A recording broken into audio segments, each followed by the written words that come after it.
Sall ba mu jëlee deuxième mandat li mu njëkk def mooy supprimer poste premier ministre ba mu demee ba benn jamono mu indiwaat ko ñàkkal fayda bi ñuy ñàkkaloon fayda poste premier ministre est-ce que tey jii ak Ousmane Sonko mii ñu indi teg ko fa mu ni il est hors de question que ñu bàyyi Bassirou Diomaye Faye assumer à lui seul cette lourde charge est-ce que du da koy gën a valoriser indiwaat li nga xamante ne mooy plénitude de pouvoir premier ministre. Je crois que c'est une bonne occasion de revaloriser la fonction.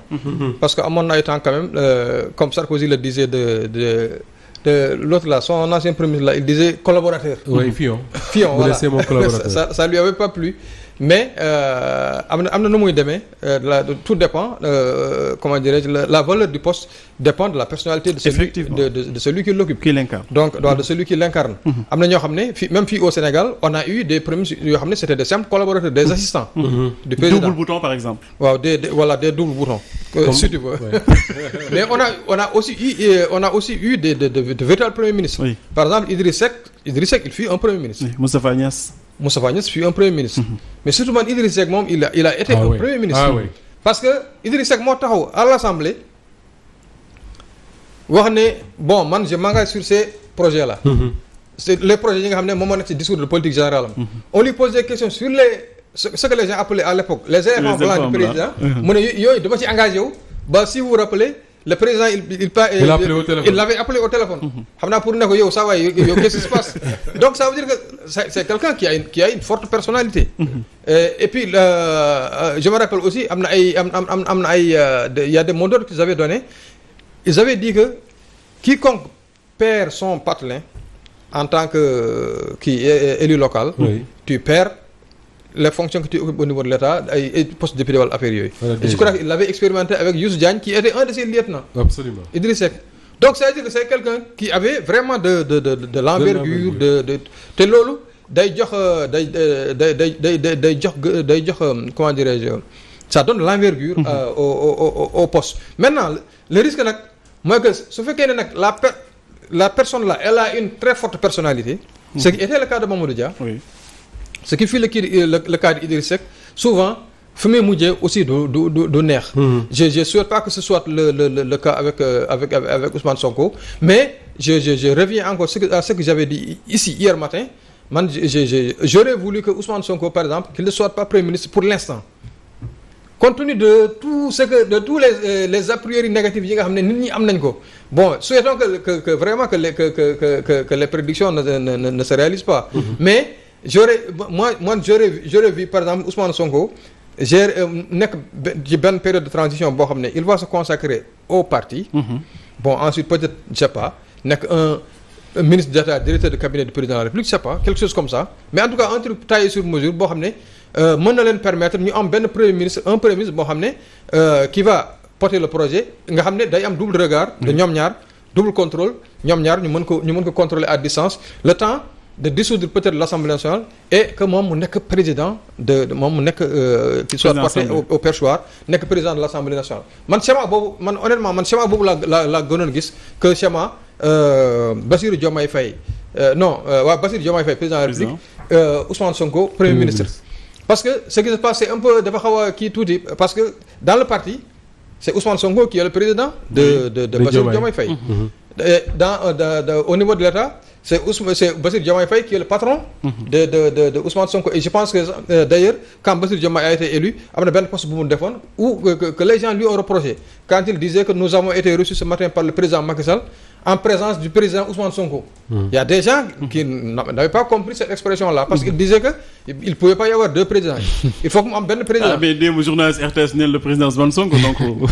waaw non parce que affaire bi maintenant c'est un peu rentré dans les cordes quoi. Effectivement président Ousmane Sonko président Ousmane Sonko. waaw mais nag il faut que day am un président am un premier ministre. Maintenant peut-être le schéma bële. Oui. Mooy schéma wu directeur de cabinet bi parce que je suis en train de je déconstruis aussi proposition bi ma defoon mooy le président le kii comment s'appelle encore le premier le Ousmane Sonko. Oui. Nekk tout puissant ministre d'État directeur de cabinet du président de la République. Comme Idriss Seck l'était. Là le risque aussi c'est que mën nañu à un moment donné jàpp ne bon c'est lui en fait le véritable premier ministre quoi. Parce que Idriss Seck à un moment donné les gens disaient que le premier ministre c'était lui. C'était pas Mame Madior Boye ni Moustapha Niasse, donc c'était lui le premier ministre. Donc loolu aussi comme on est dans un pays aussi où ça parle beaucoup, donc yooyu aussi ay kii la yoo xam ne le fait que ñu koy wax di ko répéter surtout maintenant avec l'avènement des réseaux sociaux mën a dem ba créer problème entre des gens yoo xam ne bon peut-être y avait pas de problème entre eux. man dama jàpp quelque part d'ailleurs que ni muy Diomaye muy Ousmane Sonko ils ont été très courageux et très audacieux. Xam nga lu tax jàpp naa ne si Ousmane Sonko est premier ministre c'est parce que lui il le veut. Mais c'est également parce que Diomaye le veut. Diomaye veut que Ousmane Sonko soit son premier ministre. Ça je crois que il faut leur reconnaître ça. Li tax ma ne ils sont courageux mooy mënoon nañu choisir li Thierno wax c'était la solution la moins risquée. C'est-à-dire dire Ousmane Sonko dise pour le moment j'entre pas dans le gouvernement, j'occupe pas un poste de premier ministre, je me mets en retrait, je m'occupe de la gestion du parti. En septembre, je vais diriger les listes pour les législatives, suñu dissoudre l'Assemblée. Ensuite, je vais à l'Assemblée, je deviens président de l'Assemblée. Là, c'est disons partisan du moindre risque quoi. Maintenant, ils ont choisi eux de s'assumer. De dire que ni c'est pas un homme qui est arrivé au pouvoir, du un homme moom lañu fal, mais un projet lañu fal en réalité. Les Sénégalais un projet lañu fal. À partir du moment où un projet lañu fal, nañu assumer suñu responsabilité am jeex. Et je dis que ni 2014 à maintenant man bokk humblement c'est ce que j'apprends des gens de Pastef. C'est-à-dire que ñun li ñu teg comme ay codes comme ay grilles de lecture ñoom ils ne sont pas dans ça, ils vont toujours au-delà de ce que nous avons toujours cru. Et ça pour moi c'est du courage, c'est de l'audace. Maintenant il va falloir que ces deux hommes-là Ousmane Sonko ak Diomaye il va falloir qu'ils soient d'une extrême lucidité. C'est-à-dire que lu ñu lucide doyul. Su ma nee lu ñu lucide doyul mooy ñoom ñoo mën a fexe ba ce qui s'est passé entre Senghor ak Mamadou Dia. Ce qui s'est passé entre Habib Thiam ak Abdou Diouf et Thierno le rappelait hier parce que je disais que Habib Thiam nekk le premier ministre Habib Diouf pendant des années et c'est son meilleur ami. Mais il y a eu une séquence boo xam ne gars yi fexe nañ ba jaxase leen ba ñu envoyé Habib Thiam à l'Assemblée ensuite voilà. Ce qui s'est passé entre Ablaye Wade ak Idrissa Seck, ce qui s'est passé entre Ablaye Wade ak Macky Sall.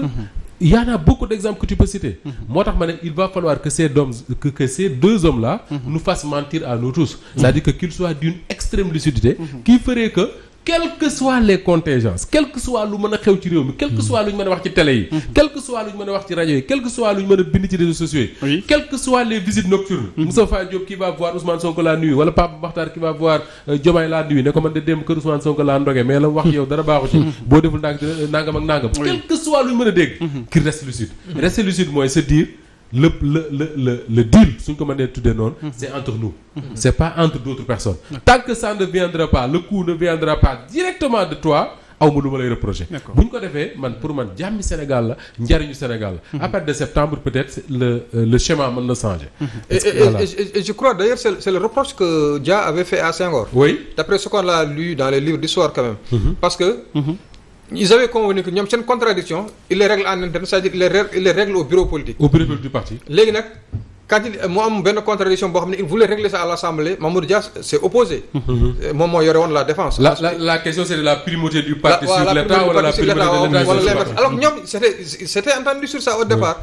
Ils avaient dit que nos contradictions bu ñu amee ay contradictions on les règle dans le parti.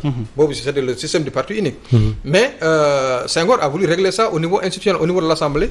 Donc foofu la Mamadou Dia comprendre ne y a quelque chose qui était en train de se passer.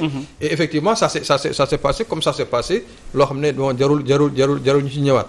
Et bon may nuyu au passage Amadien de Louga qui est en train de nous suivre. Il dit exactement ce que tu dis. C'est-à-dire que il dit que il me dit à moi, ton schéma n'est pas bon. C'est un projet. Il dit que c'est un projet qui est arrivé au pouvoir.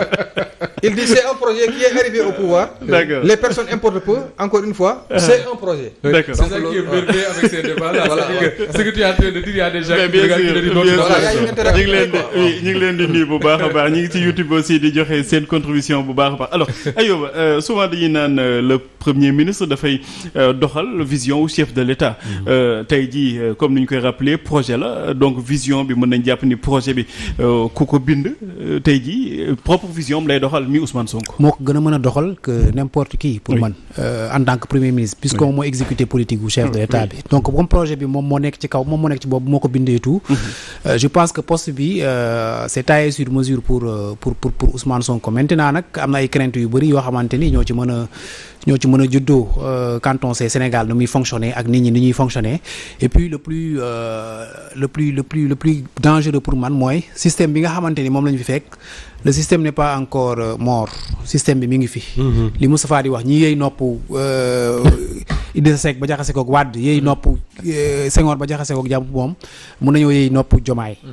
Donc ce système est toujours là et ils vont tout faire pour que ñii nga xamante ni seen mbëbët mooy lépp normalaat lépp teguwaat ci yoon. Ils vont tout faire pour que lépp bañ a teguwaat ci yoon te lépp pour mu bañ a teguwaat ci yoon foog ñu jaxase ñaari nit ñooyu pour man foog ñu éloigner Diomaye de Ousmane Sonko. Parce que tant que ñoom ñaar ñi ngi ànd unis seen mbëbët du mën a nekk donc ñoom seen projet en tout cas ñu fekkee ñoom dañoo am projet wu doxal réew mi système bi moom projet am tey jii à partir d'hier. mooy féewale Ousmane Sonko ak Bassirou Diomaye Faye et ils vont tout faire pour y arriver. Parce que c'est mal connaître le système que de croire que Macky Sall dem na rek système est mort non le système n'est pas mort Macky Sall sax pour man maillon bu ndaw la ci système bi. Système bi ay lobby la yoo xamante ni ñu ngi fii c'est des affairistes c'est des religieux et tout. Et ils ne vont pas se laisser faire. Ils vont vraiment se battre jusqu'au bout et ce sera vraiment à Bassirou Diomaye Faye ak Ousmane Sonko d'être extrêmement vigilants. Parce que bu ñu vigilant wul du moment où ñoom ñaar fanaanuñ ci benn lal rek. mën nañ leen jaxase. nit ñi moom ils vont tout faire ils vont activer tous les leviers possibles. pour jaar seen diggante ñoom ñaar te jaxase te état dafa doon loo xamante ni dafa graaw. état dafa graaw parce que président de la République c'est lui qui a tous les pouvoirs comme Moustapha ni mu ko waxee léegi. premier ministre mooy exécuter à un moment donné am na ay jotaay yoo xam ne Ousmane Sonko du ko fekk. Bassirou Diomaye Faye moo fay nekk ak ñi mu fay nekk. ñi mu fay nekkal mën nañoo am yeneen réseau yoo xamante ni am na ñeneen ñu jota ci ñoom ñoo xamante ni mën nañoo dee Bassirou Diomaye Faye ay mbir te nit kese la. Effectivement. Donc je ne sais pas maintenant nag seen compagnonnage ñoom ñaar ces 10 dernières années parce que ñoom ñaar bi ñu commencé ànd yàgg na. Ousmane Sonko c'est pas pour rien mu choisir Bassirou Diomaye Faye comme ku mu mën a porter projet bi. Peut-être moom c'est la personne la mieux indiquée. Pour que loolu nga xamante ni moom la ñuy ragal peut-être ñu jaxase leen peut-être mënuñu jaar ci Diomaye pour jaxase leen. Mais comme je le dis nguur dafa doon lu doy waar te ay nit yu mag dañ fay jaar. ay nit yu mag dañ fee jaar yoo xamante ni yàlla daf leen jox daraja ñu toog ci nguur bu ñu demee ba ci digg ba ñu soppi doxalin te nguur mooy def loolu ci nit. Donc li ñu mën rek mooy ñaanal leen vraiment que seytaane pexem bañ a jib parce que bu pexem jibee nu mu tuddati Ousmane Sonko bu ñu doxalee 2 ans 3 ans yëf yi commencé wul dox après mu am benn front social bu nekk fii nit ñi mën nañ jaar ci loolu encore pour jaxase leen. Maintenant waaw su fekkee Sénégal rek mooy am jafe-jafe parce que ñoom ñaar vraiment espoir bi ni ñuy fondé ci diwo bi je pense que diwo espoir bu mag a mag la te bu ñoom ñaar bu ñu daaloon rek réew mi mun na tàbbiwaat ci ay jafe-jafe te ñaanuñu ko yàlla. te ñoom ñoo bañ ba seen permanence su parti. ñu tuddee woon que le grand Maodo. le grand Maodo c'est Mamadou Dia. Je crois que loolu rek war na leen a permettre de servir de phare comme on dit. C'est dire que ni là où Mamadou Dia ak Senghor ont échoué. ñun Diomaye ak Sonko on va réussir là-bas. Parce que nag l'histoire sert à ça. ñëpp xam nañ dans quelles conditions le comment il s'appelle le Senghor jotee ak Mamadou Dia.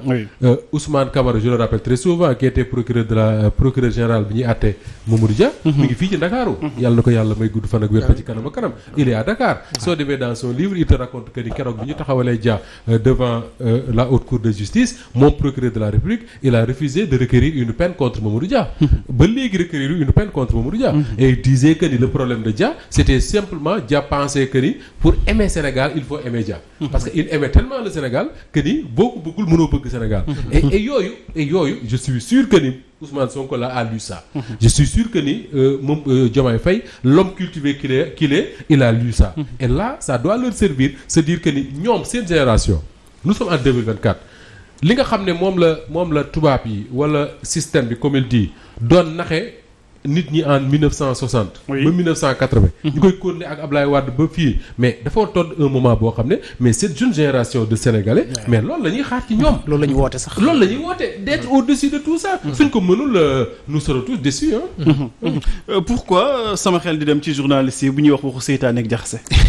ñoom bu dee ñoom la t'inquiète pas ñoom ñoo ci gën a ñàkk solo. waaw mais de toute façon xam nga d'ailleurs rumeurs yi ñoom ñoo koy alimenter. oui exactement voilà. tey gis naa benn quotidien bu dem ci ñaareel ba defal ko entretien xam naa ne mi ngi xaar entretien bu si jotul. kër gi dina yëngatu. tout à fait.